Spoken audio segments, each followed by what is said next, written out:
Welcome back to another episode of the Cast. Question for you. Answer. When all is said and done, how do you feel like you'll measure your life?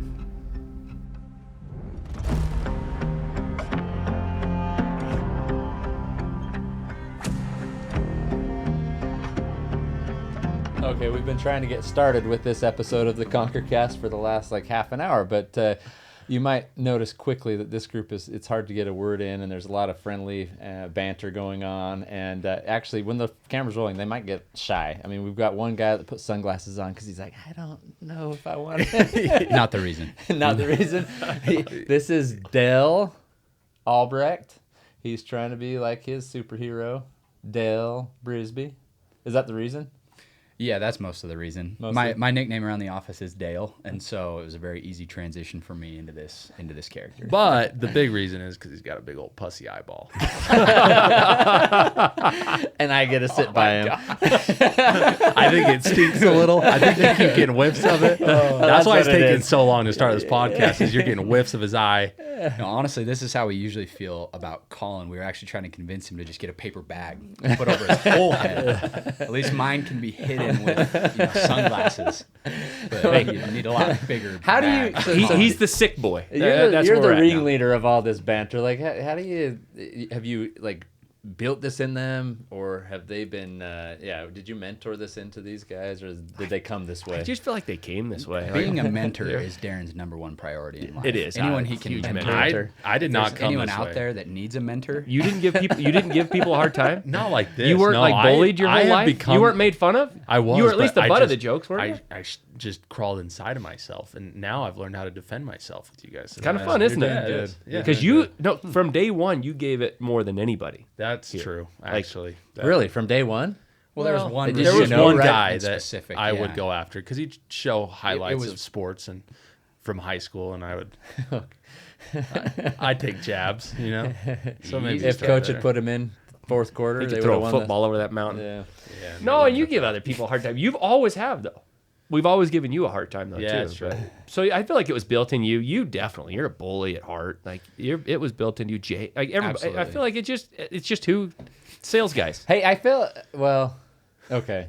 My Yeah. wife hates it. Oh, she does. She definitely hates You it. do She's this at embarrassed of home me. too? I don't do it at home, but she Come on, sees man. me. I do it in public.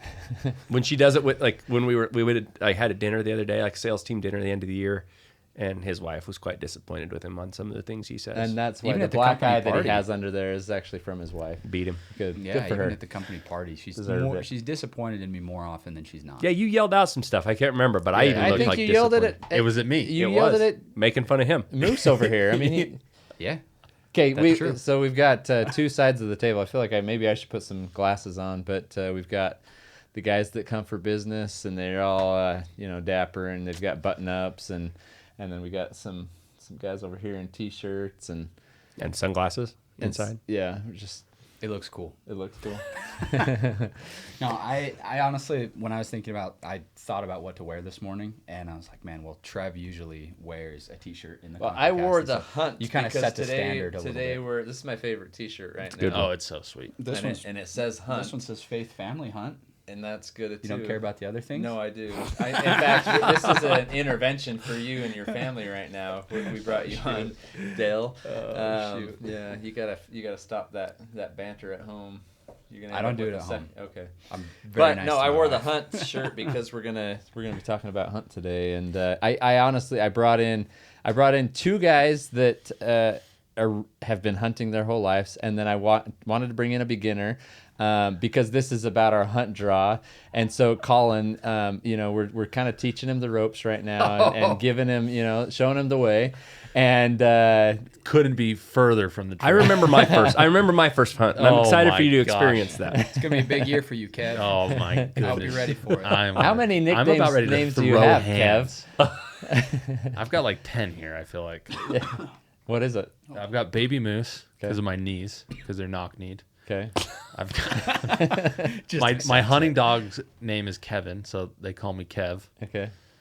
because I'm great at spotting animals. In Some the of the wild. So they nicknames say I you go on can't- point. You can't mention some of your Yeah, nicknames, some of okay? them are a little too far. And And true origin actually, stories are gonna 90% of my nicknames I feel like came from Dallin, and then maybe one from Darren. And that's actually all my nicknames. I don't think anyone else is giving me a I'm glad nickname you're here. forgetting the one that I gave you, but we're gonna Wait, keep what at was it? that. Oh, Because it was completely innocent. No, we're not gonna go there. We're gonna get started. And On some hydrate over here. here's what I did with the Hush crew the other day. Are you choking on hydrate, or are you coughing your eye stuff yeah, into dude, me? Getting it on you. Did you notice I'm like every. All right. Over here, Trev. The other day we had the Hush crew on, and I started the podcast, and I was like, you know what? I'm trying to come up with a new intro for the ConquerCast. So I gave each of them an opportunity on the spot to intro the podcast, and I want to see what we do. We'll do a little vote from the audience and see who did the best ConquerCast podcast intro. Let's start with the Dow. goopy eye. I have to go first. Yeah, Yeah. Goop. Go Goop. And then Colin and then me, because that way I'm going to learn from all you guys. I'm trying to think Okay, now. here we go. This is the ConquerCast.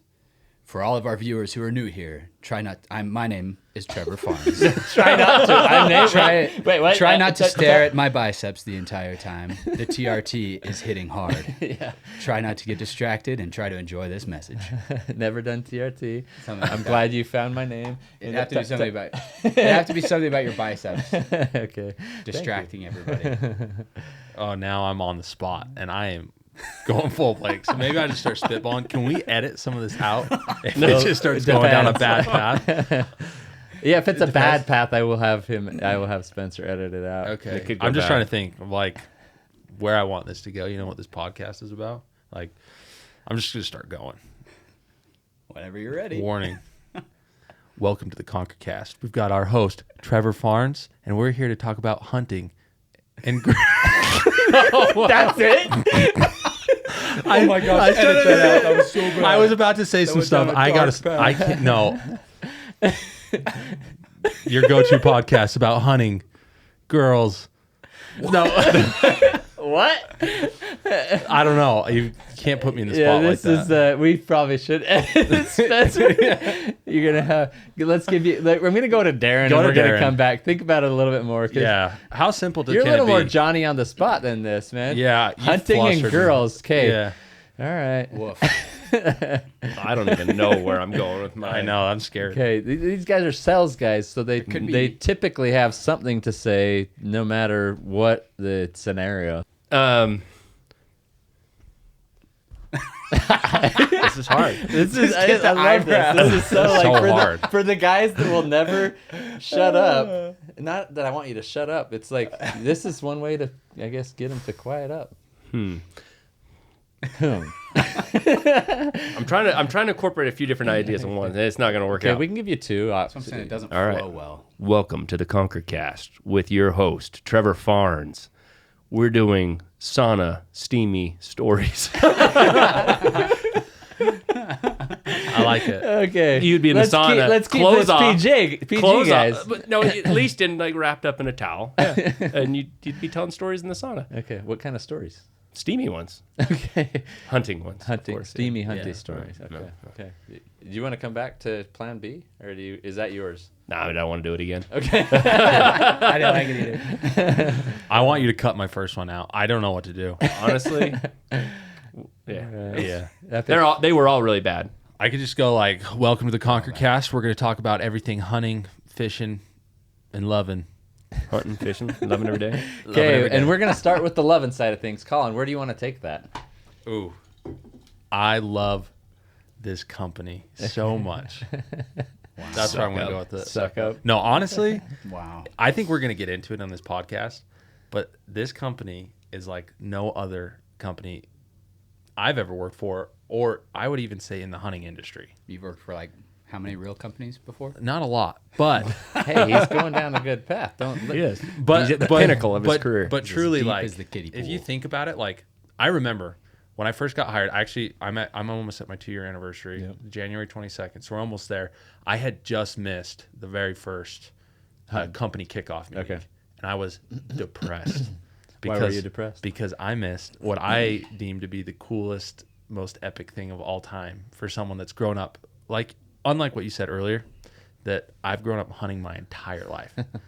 And so I was like, this is going to be a company that's going to give me the chance as just like a normal employee and as someone that hasn't had the opportunity to go on like what I've dreamt of my entire life. And I missed that the first year. Yeah.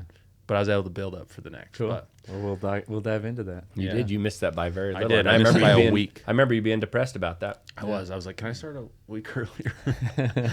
We didn't want you here. The odds were not as good. Wasn't They a were. great hiring No. class. All right, cool. No, let's dive into that. We're gonna talk. So I typically, I mean, I guess my intro's kind of boring. I just say welcome to the ConquerCast. Come up with another one on the spot. If you had to choose a different one, what would it be? Hurry. Welcome. No. You're like, ready to rumble. So you had Let's get ready. you had years to come up with "Welcome to the ConquerCast." So This is the ConquerCast. This is the ConquerCast. It's This is- self-explanatory. Yeah, this is the ConquerCast. Everyone, you're here. You're listening. We appreciate it. Please keep listening. Please share it with others. Like, subscribe, share, and come up with some. As you listen to this, come up with some more nicknames for Colin for us, and send them our way. We'll vote on him, and we'll call him that for an entire year. Colin. What are we gonna call Colin? Colin. Honestly, there's so many good nicknames for me. You guys just haven't been able to think too clearly or There's some good ones, but I'm grateful for this group that they'll join me today. We've actually podcasted a lot this week with some incredible guests. This one will be a little bit different. We're going to dive into some of the cultural aspects of mountain ops that tie to hunt, and there's a lot of people that I wanted to have around this table, but the table's not big enough. But this is a core group of guys that have been hunting their whole lives. I'm the one that's the newbie, but not just 2 years. I'm a newbie as of about 10 years ago. And I love the passion of the hunt. I love that mountain ops is so ingrained into this industry, an industry that we all love, a passion that we all love. And it's not every day that you have opportunities to work in a space that you love and also incorporate and win or be given hunts that allow you to go out and do and live your passion. I'm huge on culture, and so I want to just explain quickly what the hunt draw is all about here at Mountain Ops. And so we can give our listeners a little bit of a glimpse into that, because it is pretty unique. I've yet to hear of another company doing something like this. I know hunts are given out to, in different companies. They go out, they create content, but ours is created very uniquely. As we started Mountain Ops, there was, a hunt budget put together because we needed to get out. We needed to be with partners. We wanted to get out and we'd film some content. We have a content graveyard. I swear, all these hard drives of content that have been shot over the last 11 years, and not a lot of it has seen the light of day.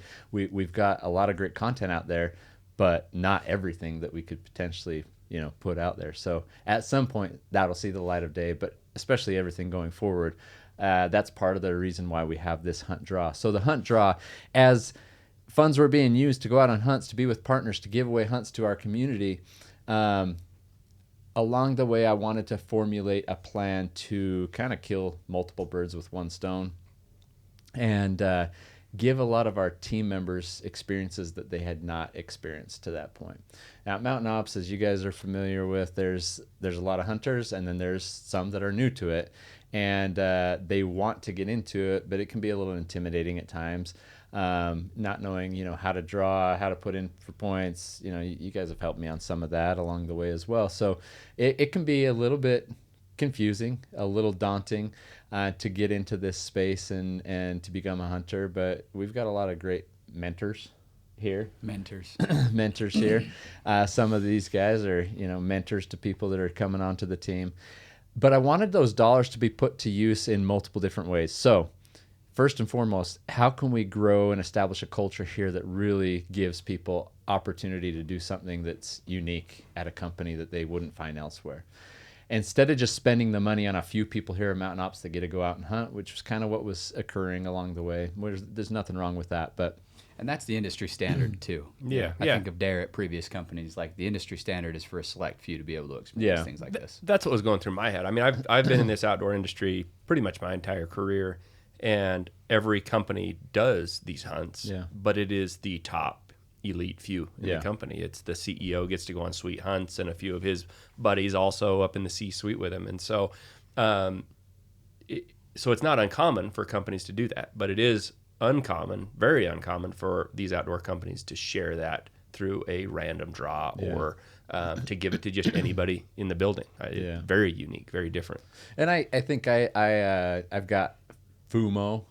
I share that all the time. Fear of others missing out in life in general. Like if there's something that I experience that I love and am passionate about, and there's a few of those things. Sometimes it's a good movie. Sometimes it's a good dinner place. Honestly, the biggest thing for me is the gospel of Jesus Christ. I've got fear of others missing out on the joy that brings. And then there's hunting. Like I found a passion in it, and I watched this organization grow, and I'm out there experiencing these things and loving it. But I had a little bit of fear of others missing out on some of the opportunities that I was experiencing. So that was kind of my initial thought on this. And then I thought, culture is built in many different ways. I create culture around 4 C's. Okay, and it's the conquer culture, and within those C's, core values huge for us, as you guys all know. We train on them. It's important. Having a way that we behave is important. Connections, having these types of connections with each other, even a connection with God, connection with our partners.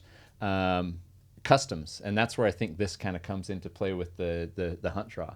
It's important for companies and brands and cultures, even families, to establish rituals that they do, things that they can just count on happening, and it's something you look forward to. It's something you are rewarded by. You work towards it, and so you've got customs here at Mountain Ops that we have, and we've got like the Conquer 90 Challenge. We've got Operation Conquer Hunger. We've got the shoes that are given away each year, stepping into the new year and the choices we make in those shoes. And we have the Mountain Ops Hunt Draw is part of the customs, part of the rituals that we've put in place.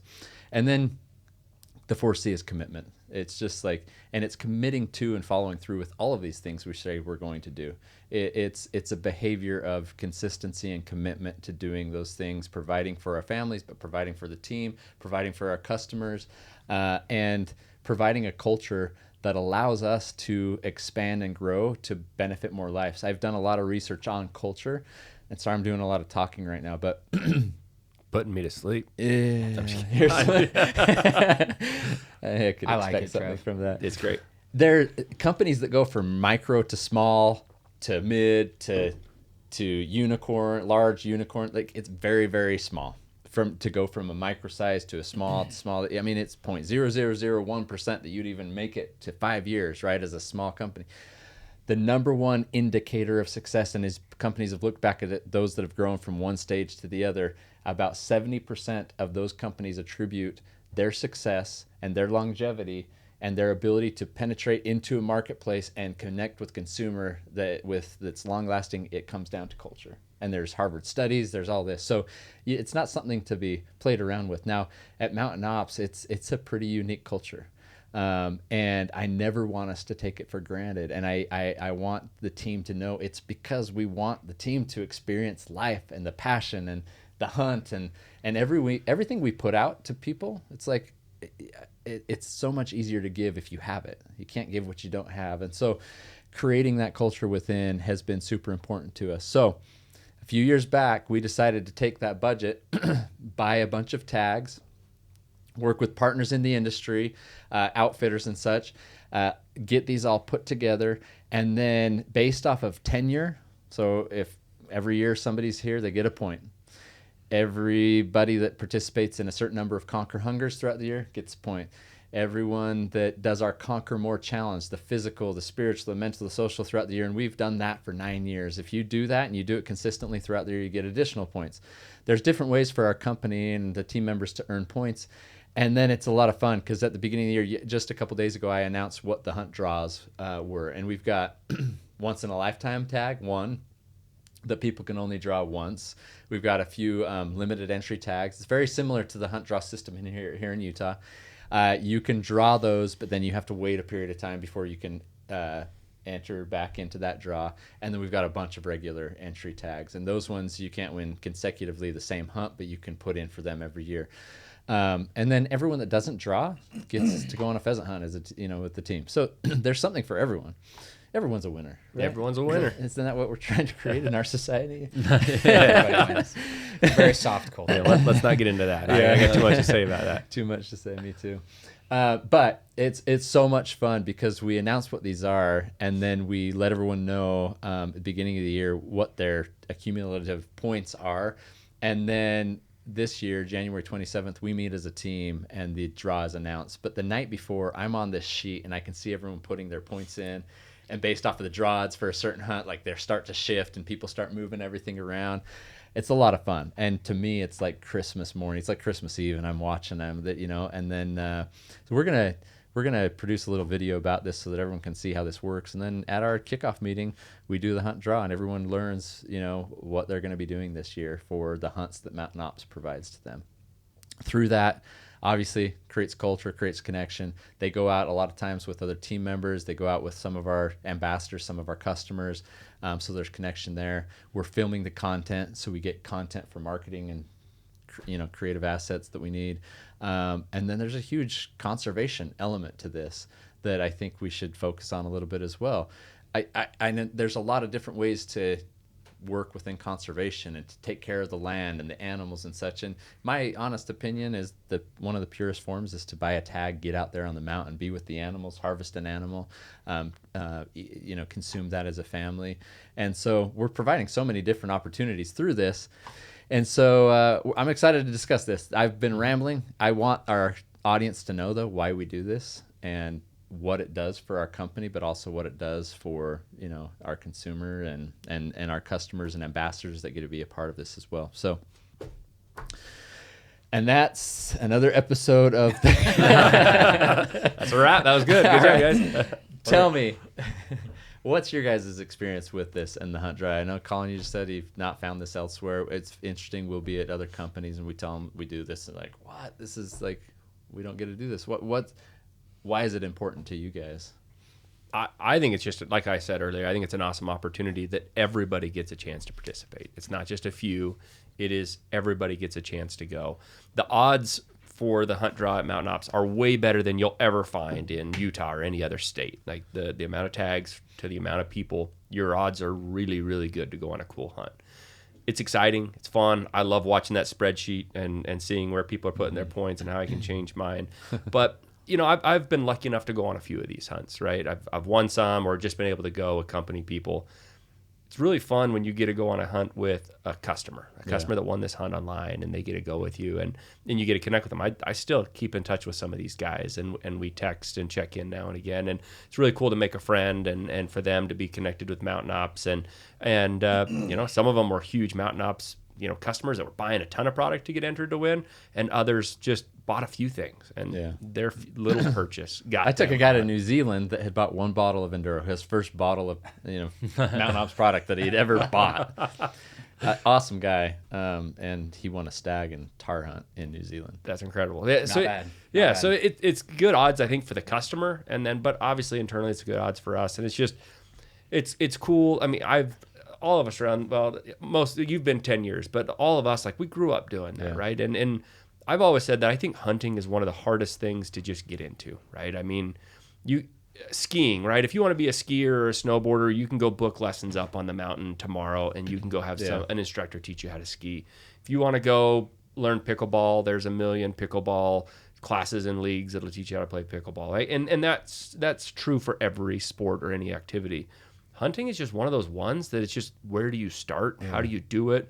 The amount of gear, the knowledge of draw systems and tag systems and dates and animals and their behaviors and, getting familiar with guns and getting good in your optics. Like, there's just so much to it that you just can't, it's really hard to teach somebody, right? Like, you can take somebody and mentor them and let them watch you and be a part of it. But it's hard. It's really hard for somebody to just say, I'm going to go figure it out on my own. Mm-hmm. It's really hard, but I think it's really unique at Mountain Ops. I think a lot of people think or just assume that everybody at Mountain Ops just hunts. Yeah. And there are a lot of us here that have hunted and do hunt our entire life and will.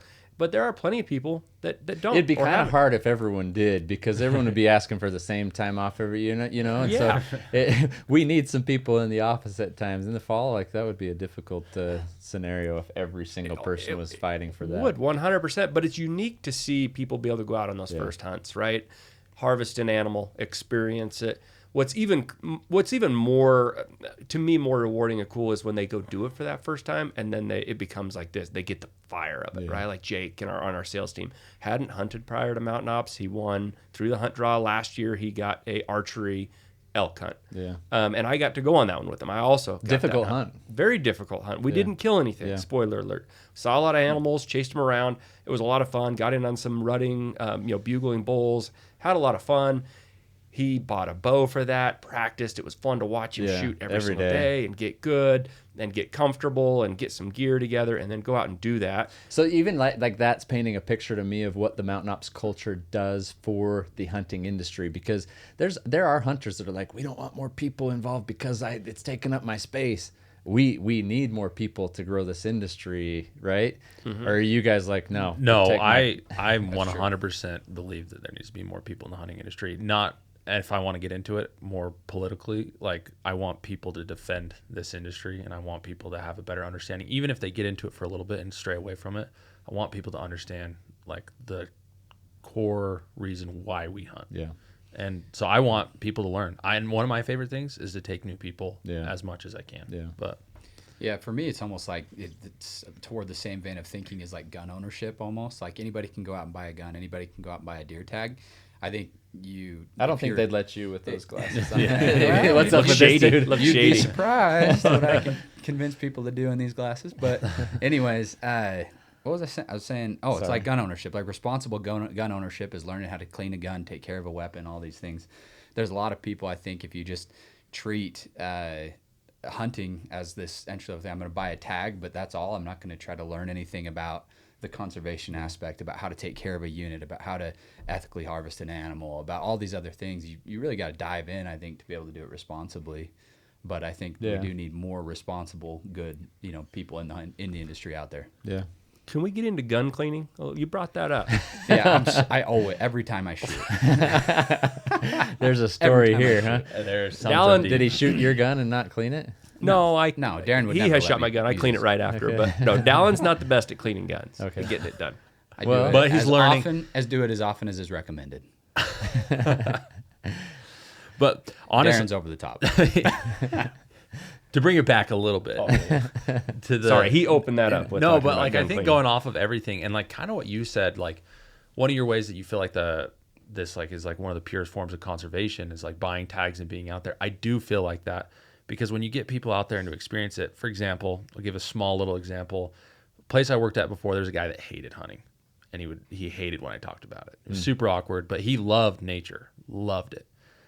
But then he'd go ride a snowmobile on all this wintering range and like destroy bitter brush and sagebrush. And it's like hunting kind of gives you this, like, you get into it and you start to learn like what habitat, how the animals function, how they think, how they sleep, what they do. Like there's just such a more intimate relationship with nature and like being out there that you don't get from just being a nature lover. Yeah. And I feel like I have this conversation with countless people all the time. Like I remember one of my sister's friends yelled at me for having a deer head on a wall, and she's like, that's so barbaric. I'm like, no, there's a story behind that. And like I just feel like it's our mission to like teach that story. And I feel like the hunt draw, like you said, it just opens up to have people be educated and be able to teach the story. Like there's a story behind all And of that's it. part of it too, is just the story, the experience. Like, right, we want to die with memories, not not regrets. And as I started into hunting and I had people mentor me, and I'm still learning. There's so much to learn, but I'm not the best at gun cleaning. Like we should do a podcast on gun cleaning. Right. I'll clean my gun on camera for you guys. But I started taking, like, I would come home from some of these hunts and I'd tell these stories to my kids, and they're like, and we'd sit around, we'd watch the videos, we'd watch look at the photos, and then these mounts would come back and we'd tell the stories, and there's excitement, and it wasn't sitting on the couch doing like twiddling our thumbs or playing video games. And then all of a sudden it's like, okay, if I'm going to really get into this, my family's going to do it too. So all of a sudden they're coming home and they're telling the stories, and look at the pictures. I've gone into school classes to teach like classes for my kids on like entrepreneurialism and business ownership and stuff. And I'll go in and I'll show a video of our hunt, and they're like, this is what you guys do as part. I mean, it's not all that I do for a living, but we get to do this at the business that we've created. And I'll have my daughters on there in their class, and they're hunting bears, and people and these kids that are like, I thought you were a cheerleader. And I am a cheerleader, but I also hunt bears, you know? And it's like, these are their stories to tell now. And whenever we're out there, we're like, we just need to do this more, you know? And so I wish there's ways to do it all the time, but I mean, there's other things we do as well outside of hunting. But I love that they have the stories to tell. But that is honestly, like, I love when people get the opportunities that I've been given. It doesn't sit well for me to just have the stories to experience and share. So I love all the stories of the people that come back from these hunts. And we've got some new team members over the last year and a half. Some of them gone out on their first hunts, pretty incredible hunts, and the stories they're telling, and they're creating new Instagram pages now that are hunt pages. You know, they're just it's like we've got. Yeah. See, you just started. No blood on Sunday. They just hate me because they ain't me, you know. They hate me. Well, that's like the connection part, though. And I think like those 4 C's of culture that you talked about could be applied to hunting. And that's why it's such a powerful tool and such a powerful thing for our company as part of our company culture is you get like that connection.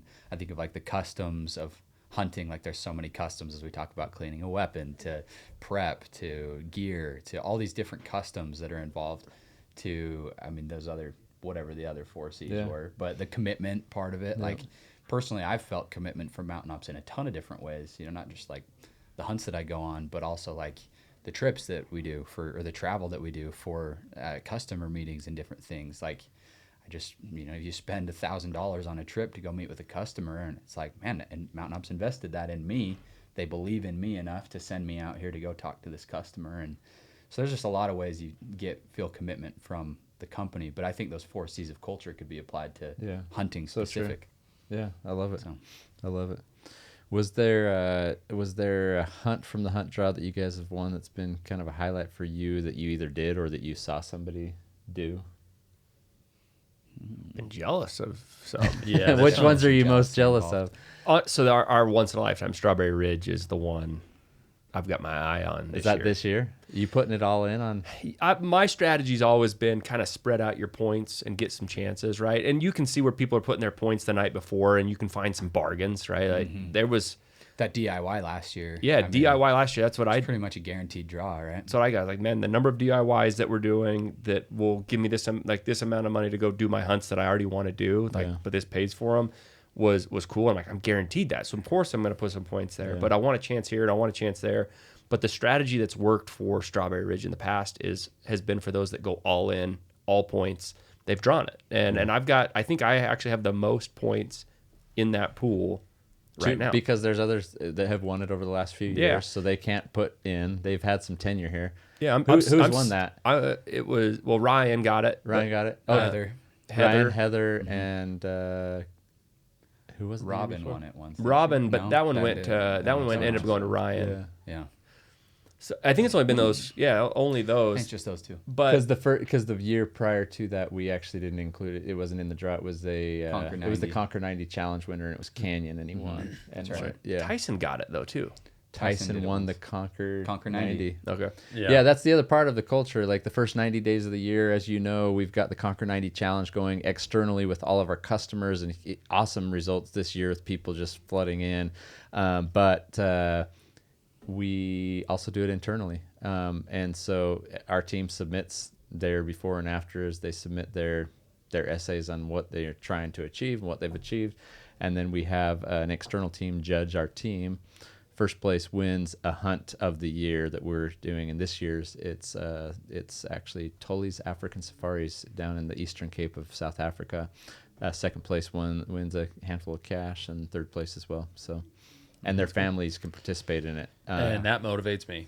I'll probably win the South Africa one this year. In the draw? Not with that eye. No, in the Conquer 90. Yeah, Judges are going to see that eye and they're going to be like, "Oof, that guy's not healthy." Honestly, if you took a picture and weighed yourself right now for that, you could lose 2 pounds just in eye goop. Honestly, I'm factoring that in to my starting weight. That's awesome. You guys are awesome. No, so that hunt's the one I have my eye on.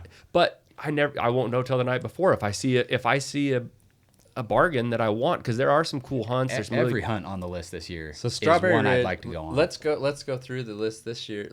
I want to talk a little bit about last year, but before, was there any highlights for you guys that you've been on, or ones that you were jealous of? Or? No, I won a elk hunt, archery elk hunt last year. And it's just like, I didn't have the financial means to do that on my own. And like to go do that and experience it and like just have the opportunity is like, I'm so grateful for it. It's just awesome. Like, and then like with that, like I had another opportunity, and it's just like, I got to go to Molokai with you to hunt axis deer. And I just think about like what this company's provided. It's like, I think of my 2-year-old self that was obsessed with hunting. I'm like, I'm living out my dreams because of Mountain Ops. That's and awesome. It's so Don't cool. forget that. Yeah, no, I won't. I will never forget that. And I think it's just cool because like you think about all these guys, like most of our customers, they're guys that are DIY guys, a lot of blue collar, hardworking guys, just guys that are just on the grind, taking care of their family. They like our company because they're trying to take care of their family. They love God, and they love hunting. Yeah. And they love to go out and hunt. Like just like us, I think still some of our favorite hunts will just be DIY. Like that's probably going to be, but like you've always dreamed. There's always been this dream, and like, how do you attain it? Yeah. And it's just like, for all these guys that are watching or listening, it's like Mountain Ops is the place that makes those dreams come true. And it's true. It's made it happen for all of us sitting here. So I just think it's cool. But Dallin might have some too. I think he's had some cool experiences and stories. So you've won an archery elk hunt. Archery elk. Just one? Mm-hmm. Well, I mean, you've been on other hunts. I've been other hunts. Like there was I got to go to South Africa once where I just got assigned with a hunt winner. Yep.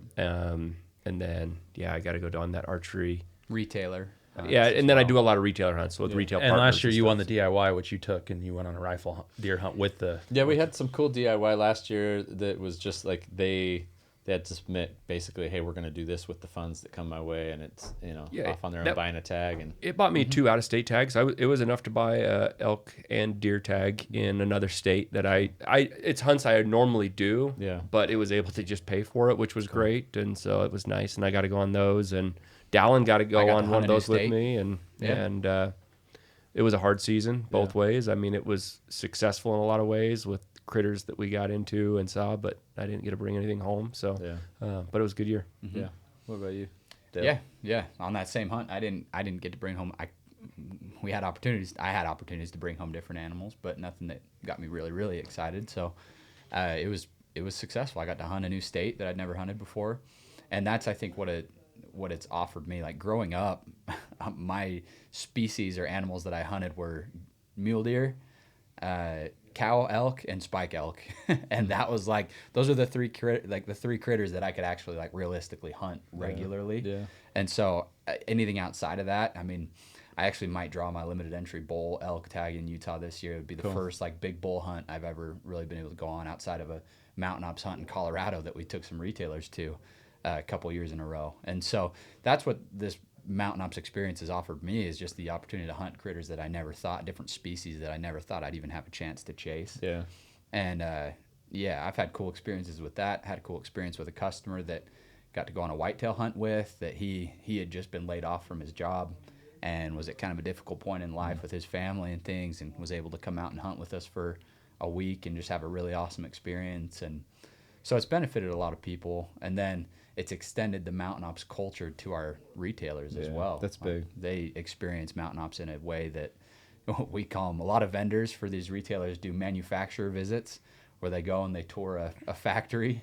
And so whenever we invite them, we say, hey, this is our version of a Mountain Ops manufacturer visit. So That's awesome. We'll talk products and things, but we're going to do it somewhere cool. That's cool. On the mountain. That's cool. Yeah. Using the products. You talked about Jake having gone on his first hunt and prepping and stuff like that. Yeah, I never quite finished that. Yeah, Somebody sorry, cut me off when you was rude. me. It's probably Colin. No, Colin. no, but what was really cool about that, and it's what you love to see, is he got to go on that hunt. We were unsuccessful, which is good. Every first hunt should be unsuccessful. Buddy of mine went hunting for his first time when we were younger, killed a nice deer within like 15 minutes, and he never understood how hard hunting is after that, right? So Jake didn't get one, and then it was cool because he went and got a general deer tag in Utah with a rifle, and he went and hunted, and he shot himself a 2-point, and then last year he went to Idaho hunting deer. He didn't get one, but he was getting in on him, and so it's a guy that was introduced because of Mountain Ops, got in, was offered a lot of help, and we were all able to help him, and now he's off doing it on his own, and he's found a passion there and loves it, and that's what you hope people get out of that, right? Not everybody will, right? For some, I think it's okay to go with a guide, because we have that's the cool thing about the hunt draw. There's some hunts where it's fully guided, and you go to a nice lodge and they feed you and take care of you, and there's others where you go somewhere and it's DIY, but you have some property at your disposal, and then there's other places where you go and you're with everybody else on the mountain, right? Like that's part of like the DIY budget from last year.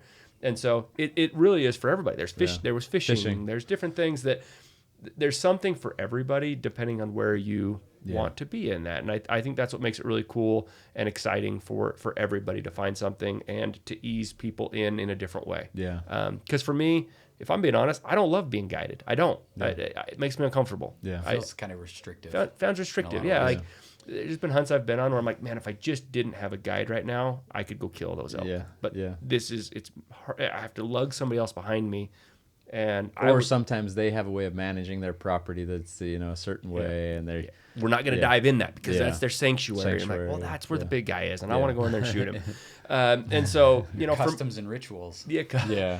So I struggle being guided for me, and so if I have a choice, I like to run as far away from that as I can. Yeah. But I've also found that I get way more pride in a critter that I killed on my own DIY than one that somebody said shoot that one, right? Because I'll shoot it, I'll kill it, but there's something about just going out and finding that animal and figuring it out without any help. I love it all. I love everyone has their own way of doing it. I honestly I can find the joy in every aspect of that, and there's even bickering online between hunters, oh, you do it this way or you do it that. It's we do try to add a variety because some will need a little bit more support. And honestly, there's sometimes in even my own family tradition or rituals or customs, I've gone to Strawberry Ridge a lot with Western Skies Outfitters. There's this bond with them.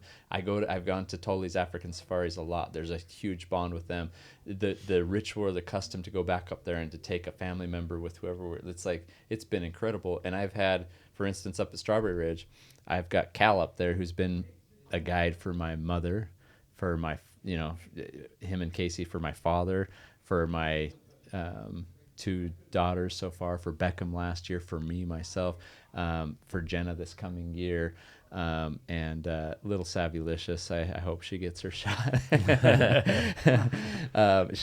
She's been, she counts down the days, but we'll see.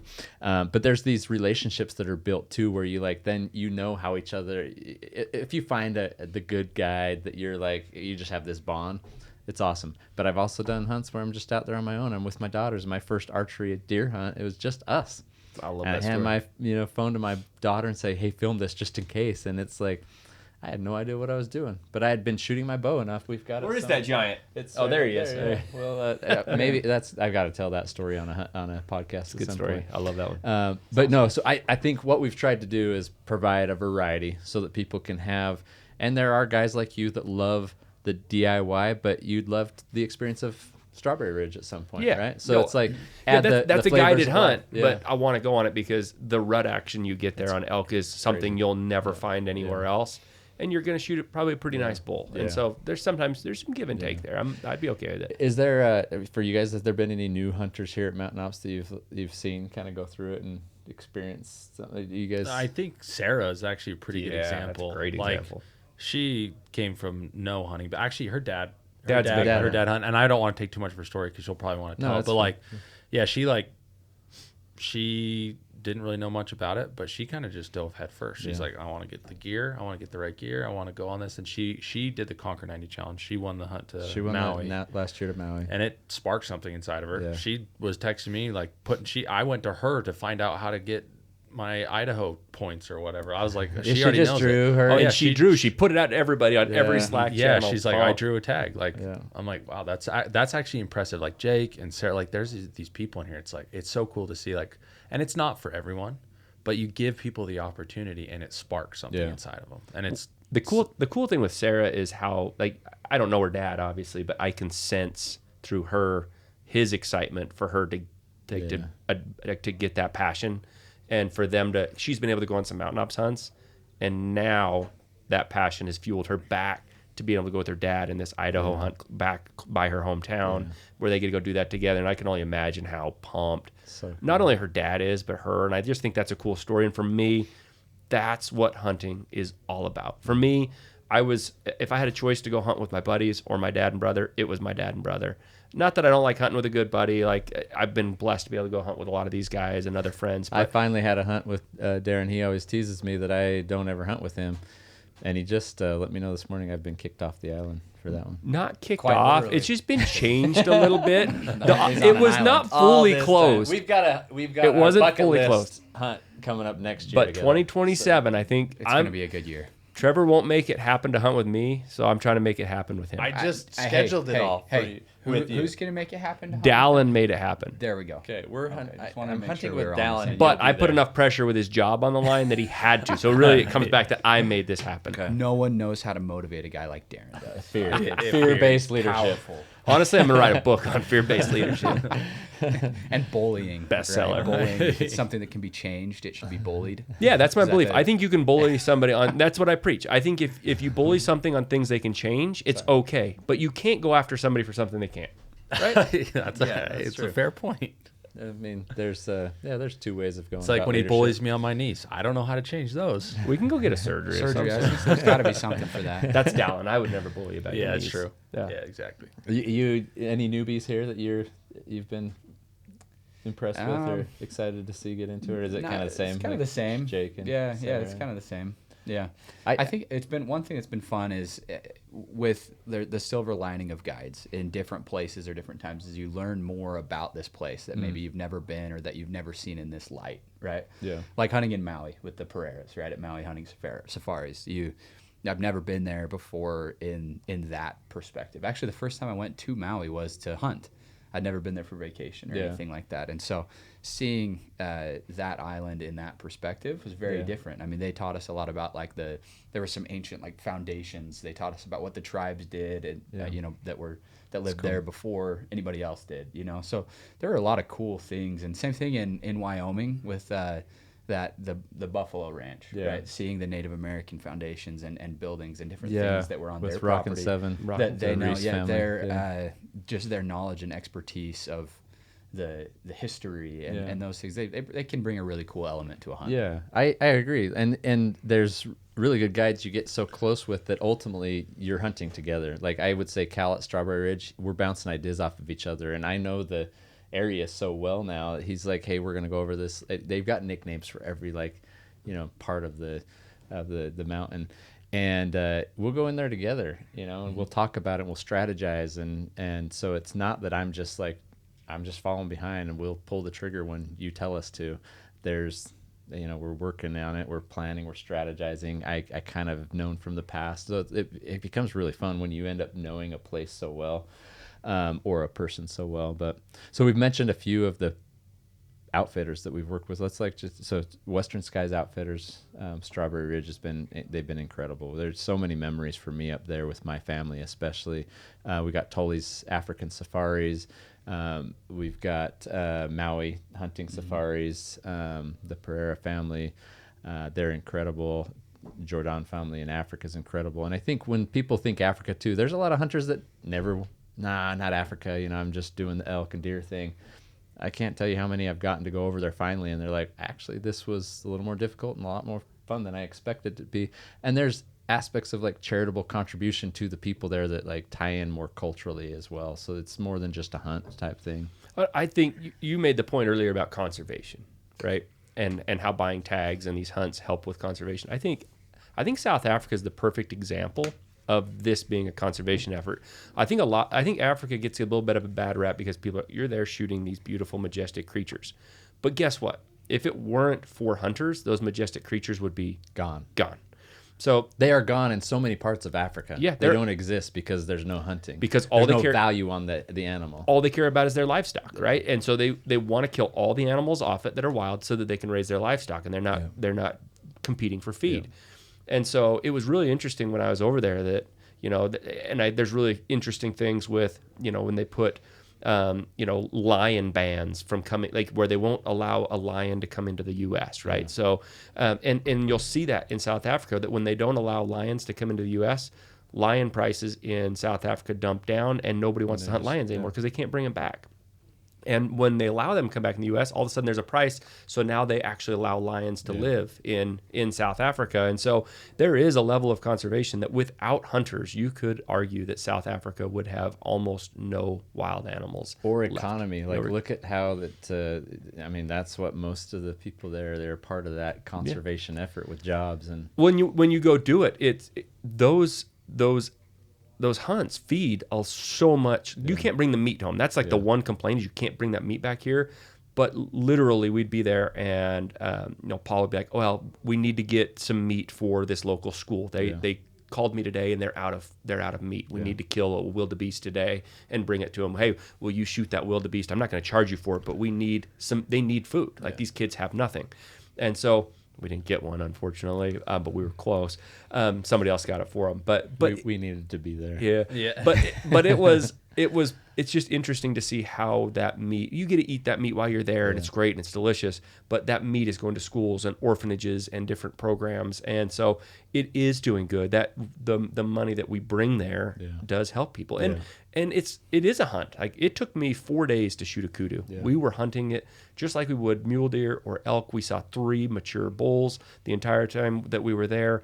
The first one gave us a slip. The second one gave us a slip, the smartest thing. And then the third one, the closest I could get was 850 yards, and I had to make that shot. And but it was tough. It was wide open country. It was, we were going Lots of hours terrain, of driving here this way this day, 2 hours that way. Next morning we're going to try this place, and we were just grasping at straws, glassing big country all day long to try to find these things. It was tough. It was fun. I loved it. That was an incredible experience. But I think that's a good example of the conservation that hunting brings. If there's no value in the animals, there's no reason to keep them alive anymore. 100%. I'm excited to win that one this year. That'll be good. Oh, so that's yours? Yours is Strawberry Ridge. You're going to Africa. You're I'll doing win it that through through the the 90 Conquer physically. 90. Yeah, so I'll probably have a few hunts. You got to this year. And that happens. So Tyson, he had a lucky draw. I've taken a lot of guys, especially on their first elk hunts. So Tyson, I took on his first. Matt Mantell, I took on his first. Canyon, I took on his first. Nick Hanks, I took on his first. Who else? Matt. Been a lot of There's firsts. another Matt you took on first. Yeah, others that aren't working here anymore. But yeah, a lot of them, their first, either elk or buffalo or some mule deer. I mean, and I'm a somewhat new hunter. That I love that I get to do this, and it's passing it on, and it's getting people involved. I hope I'm not skipping on some names of people that I took on there first, and last year there was a fishing trip that took place, and it just happened that 3 ladies all drew, so we decided to turn it into a ladies fishing trip. Eva Shockey was invited to go with them. My wife went with them. So what else do we got going this year? We've got Strawberry Ridge elk. There's South Africa, Maui, axis deer, and then you're into doe. the general hunts. Then you're into the general. The first one's Texas. Molokai archery. Molokai archery, yeah, and that's a DIY. It's hard. There's rustic cabin. rustic cabin. Here and it's not pretty I mean- living Shed. It sounds there like. was beautiful view. I mean, you get sit out hunted on the hard. porch, but you had rats climbing on you. Yeah, I had a mouse on my chest. I had to put earphones in, and then I wanted to stick them up my No, so you had no nose, bugs so crawling on nothing could go in. But You wanted to and just then suck a bug into your mouth at night? I think I did, but I put a merino layer over my face Yeah. and just because it's thin what enough we're I can doing breathe. here is strategic. We want people to not put in for this draw, so that but that hunt, as Give me hard as better it odds. was, we saw hundreds and hundreds and hundreds of deer. Yeah, it was We fun. flung arrows.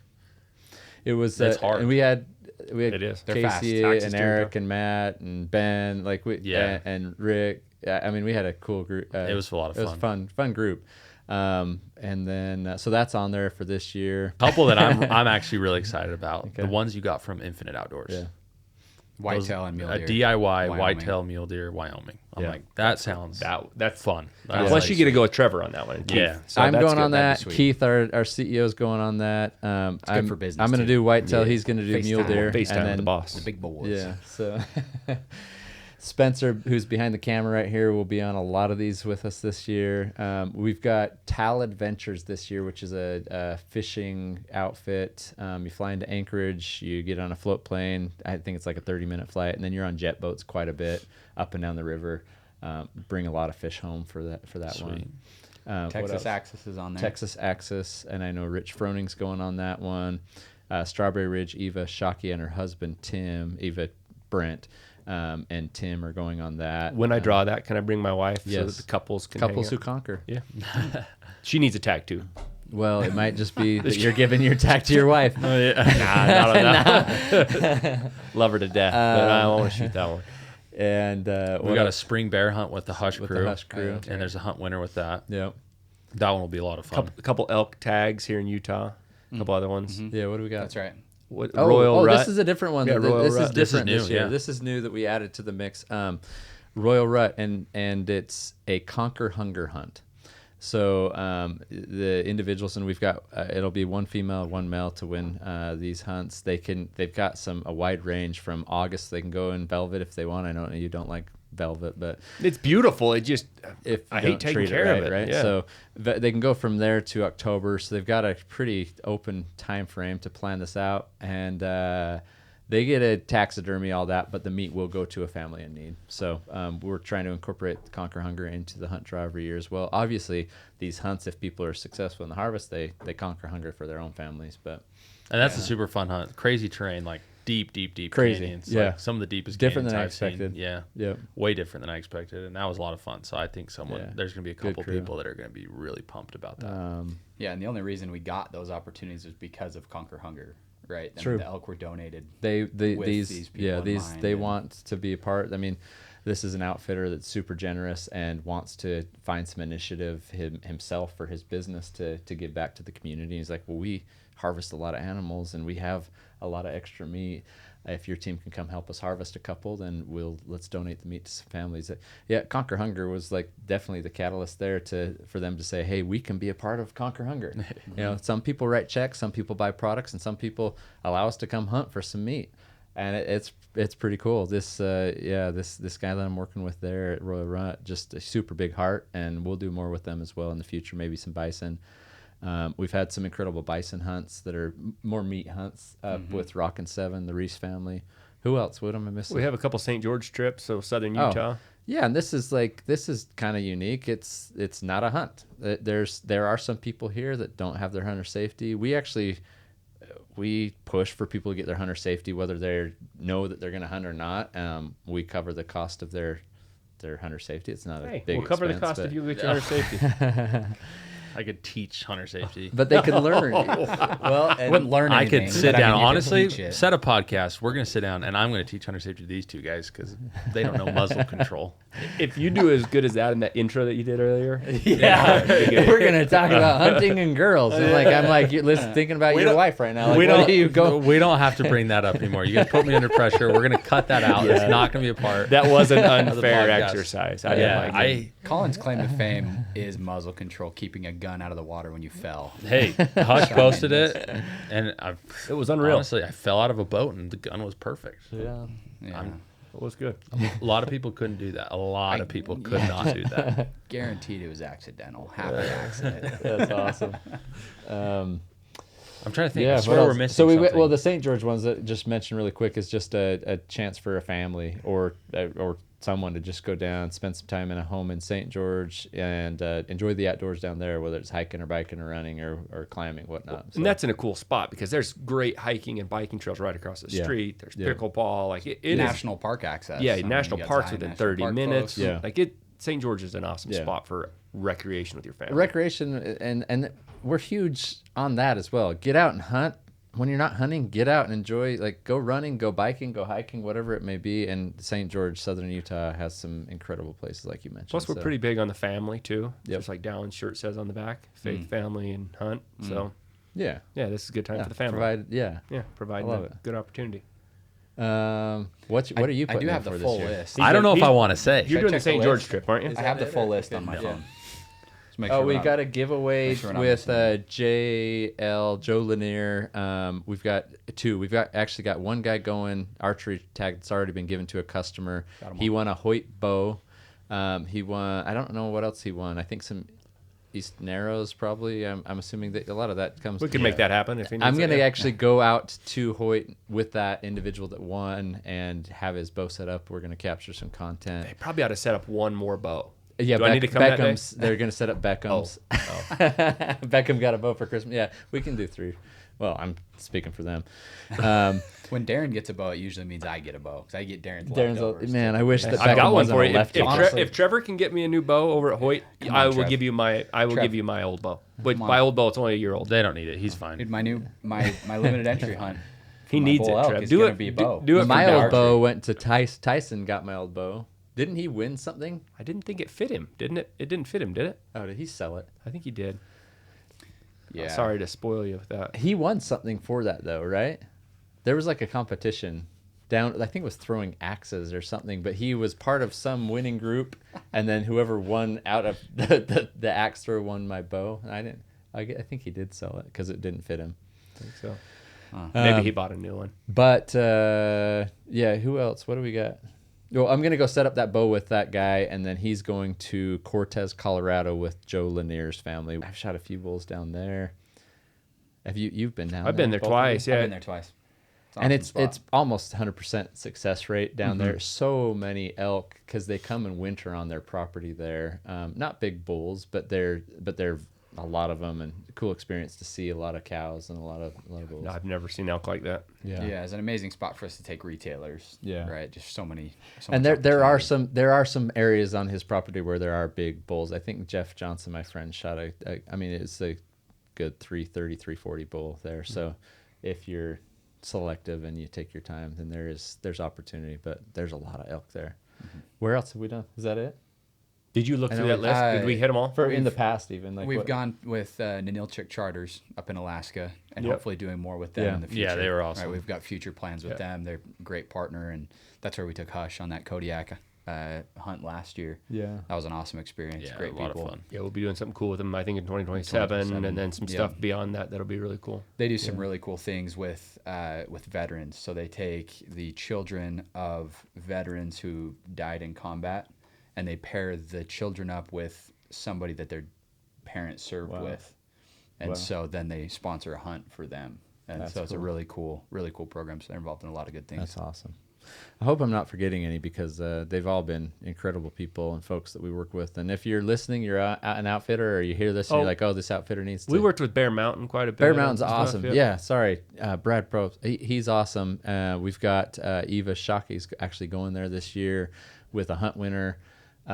We're doing an antelope hunt giveaway at the Western Hunt Expo with him, right? Yeah. Yep. And we've done that in the past and seen good success rate on the antelope as well. I honestly had one of my best and favorite days hunting elk with him a couple years ago. Maybe it was 2024, and I mean we were chasing them all day long. We got 2 shots. We couldn't. I wounded mine. We couldn't find it, but we were in the elk all day long. It was so much fun. So, and it just snowed and there was tracks everywhere. So Better shout out Ernie. Yeah, Down in Texas as LeGrand Headwater Ranch with Yeah. Ernie. Yeah, so we haven't done any hunt giveaway stuff with them, but we've done a lot of retailer hunts, and he has a couple different outfits. One where he does odd ad, right down on the Texas Mexico border, yeah. Okay. And then the other one at their actual ranch is more whitetail, axis deer, and that type of stuff. But he's All a good sorts of time. exotics. But no, like the outfitters are awesome. Like that's kind of how we make these things happen. Yeah. It's super nice to like, because if someone doesn't really know what they're doing, like you said, an outfitter is going to be able to take care of them. So like, I think there's options to work with future outfitters and like see who else. If you're hearing this and you're like, hey, the Mountain Ops should work with these guys, please pass them on to us. Cadrona Safaris in New Zealand I've worked with. I mean, we've been all over the place. Yeah, we'd love to hear from anybody. Like, Yeah, you can comment, let us know if there's anyone you've had a good experience with or who we could reach out to. It'd be awesome to hear. We love new stories to tell. Yeah, I'm excited, and I like to find those commitments to each other and those partnerships we stick with. So it's not like we're bouncing around. Like, I mean, our team too. They look at what we've got and they want to work towards some of the things we've offered. So we try to stay like with the same or equivalent so that people can work towards something and be rewarded for something they've been excited about for a long time. So we'll always want to do, some deer, some elk. We want to do some fishing in Alaska or somewhere. We want to maybe some bear. What else? Africa will always be on there. We're covering everything. Whitetail. Yeah, Hawaii has always been fun. I'd love to find some sweet mule deer hunts. Like, I'd love to see this grow just to Yeah. give more opportunity. It's just one of the coolest things that I could ever think of working for some place. Did you say what you're going to put in for this year? Honestly, I really like the idea of the DIY whitetail because I haven't shot a whitetail yet in Wyoming, which would be fun. I even love the idea of the DIY mule deer. I'm trying to think, like, honestly, that's probably where most of my points are going to go. I saw that opportunity and I like DIY, so Whitetail would be with me. well, let's make it happen. Even Honestly, If I watch your points go elsewhere now, it's sending a message loud and clear. Personal. I He's just just trying to found save out. his job. He knows if you had to spend a week with him. We would have so much fun together. It'd be awesome. You guys have already been Oh together. yeah, on that. We've hunted. we hunt well together. Yeah. Yeah, you guys killed him. You killed a bunch that trip. You know what? Oh, you got It's his redemption year on that It one. is. It is my redemption year. I'm actually going back with my dad. And like honestly, this is like kind of a cool thing too. Actually, I give full credit to what I'm doing right now is because of the hunt draw. As a kid, you grow up, you want to hunt with your dad, like you said, your dad, your brother. My dad and me have always talked about dreams, like going to Alaska, going and hunting, like doing something special. Like we hunt together every year and we love it, but there's always been that dream. And I like told my dad, I'm like, this is a really good opportunity. We were offered a spot, like it's pretty affordable. Like let's make it happen. And he's a stickler. He's like, oh, it's too much money. I'm like, dude, you're gonna retire. You're fine. Like you can do it. But because of the hunt draw, like I get to take my dad on this hunt. It's gonna be hard, but we've hunted our whole life together. Now we have a new story to tell. Yeah. And we get to go take this and do something with it. And I'm super excited because I get to be there with my dad. That's cool. And That's it's going to be something like, like you never know when you won't have that opportunity again. And so I'm going to take every chance I can get. And it's because of the Mountain Ops hunt draw that this door opened for me. Yeah. Yeah. 100%. Amen, Kev. One of the more beautiful things you can do. Actually, No, and it's true. It's just like, I think a lot of people can relate that they want to hunt with their friends. They want to hunt with their dads.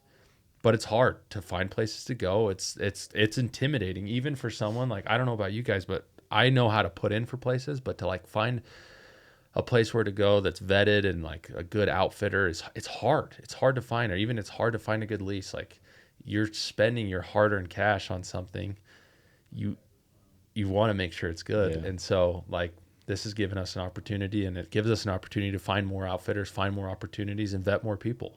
And share that with people. I think it's just the coolest opportunity that we can give. It's cool. I love it. I agree.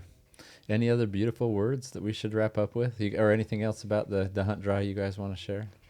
No, I'm an opportunistic hunter, so I'm gonna watch it to the last minute, and I'll be moving my points around to wherever I can get. I've the done best it odds. at midnight in the past. Well, Should I last do it time a you little- didn't shut it off by midnight. Yeah, I People did. were still moving them in the morning. No way. I'm pretty sure I moved mine in the morning. He did. Actually. He did. Down I didn't want to cheated. call So, it hey, out, but Yeah, Down was it was still me. That's Serious, actually yeah. that's I actually did. well, we talked about this in our own private meeting. That's a mark. So like, Fireable. That's He a, loses a that's point. delete a point. Delete a point. Hey, He cheated. All right. it was. Did you not I just- read this- did the I- small I print, just said the fine I'm an print? opportunistic hunter, and so if the opportunity's there to move Hey, points around, I can hunt. It's then- open. Yeah, It's great. open I mean, season. I was basically guaranteed the tag that I drew, and it turned into that was good use of a DIY fund. I turned it into an out-of-state hunt, an in-state spike elk tag that I had a really cool experience on. Thanks to me. Thanks to something Colin heard from somebody. And then turned it into an extended archery tag. Like it turned it into 3 tags, So that was a good move. I like it. aren't you a night owl? Like you should be able to turn that off right at I midnight. thought I turned it off. Maybe hit the wrong Maybe button. he did. Maybe we're misremembering. But I'm a might night be. owl. I was watching that thing. I swear I was texting people like, "Hey, did you see this? Hey, it's looking like a girls' fishing trip," which was awesome. I thought that was incredible, and I wasn't sure. It wasn't just that it was all ladies. None of them had been on a fishing trip for sure. Had they been? Cheryl had been to South. So Cheryl, my assistant and our director of Operation Conquer Hunger, she's had some awesome success as well. She's been to South Africa.